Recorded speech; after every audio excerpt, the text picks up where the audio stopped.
3D printing has become increasingly popular and accessible in recent years. Therefore, it is also often used in STEM education to explain not only the technology, but also other concepts. But bringing this technology to children is difficult.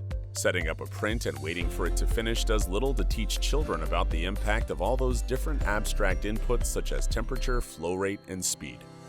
This is where EDU Box aims to bring a change in learning.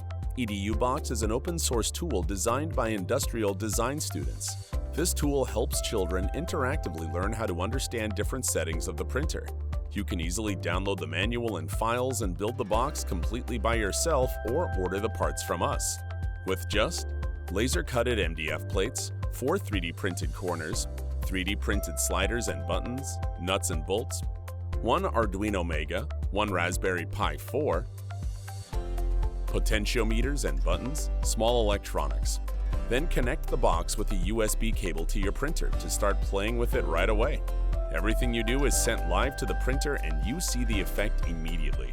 We also offer an additional manual for teachers and tech camps with detailed lesson plans that come with the box.